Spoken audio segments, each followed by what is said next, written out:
எல்லாருக்கும் வணக்கம். மரணம் நிச்சயமாக உலகத்துல ஒருத்தர் பிறந்தானா மரணம் நிச்சயம், அது ஒண்ணு கன்ஃபார்ம்ங்க எல்லாருக்கும். ஆனால் அந்த மரணம் எப்ப, எப்படி, யாருக்கு, எந்த ரூபத்துல யாருக்கும் தெரியாது. அது ஒரு மர்மம். இந்த மரணத்தை பத்தி நான் ஏன் இப்ப பேசணும், அதை சொல்லணும்னு நினைக்கிறேன்னா, சமீபத்துல நான் பார்த்த ஒரு அதிர்ச்சியான, ஒரு மறக்க முடியாத ஒரு அதிர்ச்சியான ஒரு மரணத்தை பார்த்தேங்க ரீசண்டா. என்னடா வாழ்க்கை, நான் முன்னாடிலாம் அந்த நேரம், காலம், விதி இதெல்லாம் ரொம்ப பெரிய முக்கியத்துவம் கொடுக்க மாட்டேன், அதெல்லாம் பெருசா. பட் என்ன, எப்படி இது, ஏன் இப்படிலாம் நடக்குது அப்படின்னு பாக்குற பொழுது என்னடா நடக்குது, நம்ம மீறி என்ன விஷயம் அப்படிங்கலாம் ஒரு சின்ன ஒரு சிந்தனையை தூண்டுற மாதிரி ஒரு சம்பவம் போன வாரத்தில் நடந்துச்சுங்க. எனக்கு ரொம்ப தெரிஞ்சவங்க, அவங்கள பாக்குறதுக்காக அவங்க வீட்டுக்கு போயிருக்கிறேன். அவங்களுக்கு வந்து வேற பெருசா ஒன்றும் ரிஸ்க் ஃபேக்டர்ஸ் அப்படிங்கலாம் ஒன்றும் பெருசா இல்லைன்னு வைங்களேன். குளிச்சுட்டு இருக்காங்கன்னாங்க அவங்களுடைய பெட்ரூம்ல. வெயிட் பண்றேன். கொஞ்ச நேரம் கழிச்சு பார்த்தீங்கன்னா அவங்க டாக்டர் ஒரு நிமிஷம் வாங்க வாங்க வாங்க கூப்பிட்றாங்க. வேகமா போறோம்.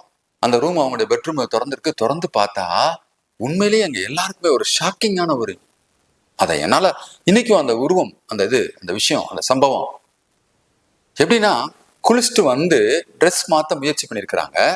அந்த செகண்ட்ஸ், அந்த நொடி பொழுதுல அவங்களுக்கு வந்து ஹார்ட் அட்டாக் மேசிவா வந்து மரணம், இறந்துருக்காங்க.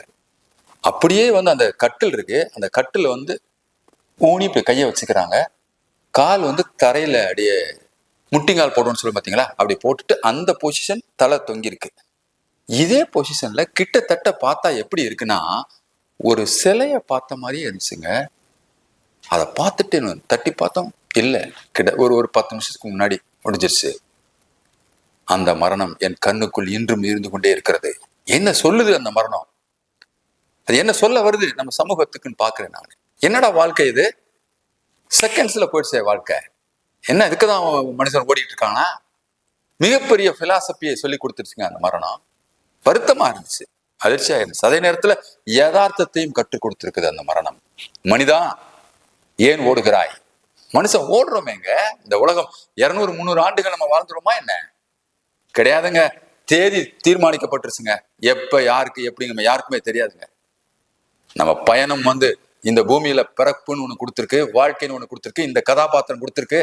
இந்த கதாபாத்திரத்தை சந்தோஷமா நிறைவா நம்ம வாழ்ந்துட்டு போகணும், அவ்வளவுதாங்க வாழ்க்கை. ஏன் இவ்வளவு ஓட்டம்? படிப்புங்கிறோம், சம்பாத்தியங்கிறோம், பணங்கிறோம், காரு, பங்களா, அதுக்கு ஆசைகள், பேராசைகள் எவ்வளவு நம்ம வச்சுக்கிறோங்க. ஒரு கிரைட்டீரியாஸ் வச்சுக்கிறோம் அந்த வாழ்றேன். எல்லாருக்குமே எல்லாமே அனுபவிக்கணுங்கிற எண்ணம் வந்துச்சுங்க இன்னைக்கு.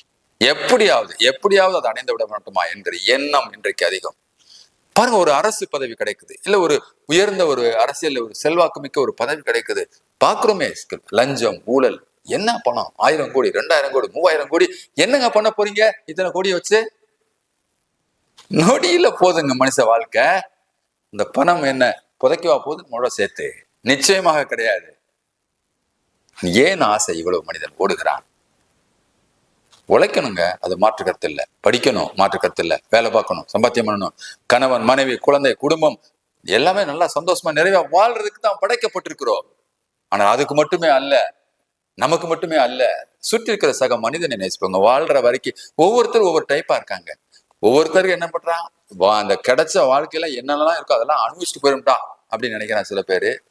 சில பேர் வந்து இல்ல, மனுஷ வாழ்க்கை நிலைத்தன்மை இல்லைங்கிறா, பாத்துட்டா, திடீர்னு மரணம் நடக்கிறா, பேசிட்டே இருக்கல டப்புன்னு விழுந்துறான், மேடையில ஆடிக்கிட்டே இருக்கும்போது விழுந்துறாங்க, செய்தி நம்ம பாக்குறோம், செல்போன்ல பாக்குறோம், டிவில பாக்குறோம். முடிஞ்ச அளவுக்கு யாருக்கும் தொந்தரவு இல்லாம வாழ்வோம் அப்படின்னு சில பேர் இருப்பாங்க. சில பேர் நம்ம தலைமுறைகளுக்கு சேர்த்து வச்சுட்டு போயிடுவோம்னு நினைப்பாங்க. சில பேருக்கு எதுக்கு நம்ம தலைமுறைக்கு இருக்கலாம், நாமளே அனுபவிச்சுட்டு போயிடுவோம்னு சில பேருக்கு இருப்பாங்க.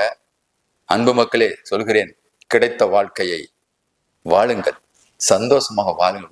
வாழ்றதுக்கு தான் நம்ம படைக்கப்பட்டிருக்கிறோம். பெருசா சாதிக்கிறதுக்கோ, பெருசா ரொம்ப அனுபவித்தல் என்ன இருக்குங்க, கிடைச்சதுக்குள்ள சந்தோஷமா வர, அதாங்க அனுபவிப்பு.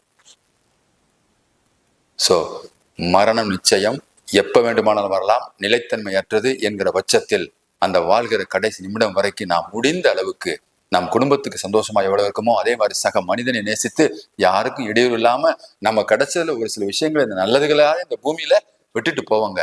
ஒருத்தனுடைய மறைவுக்கு பின்பு அவன் பேசப்பட வேண்டும், அதுதாங்க வாழ்க்கை.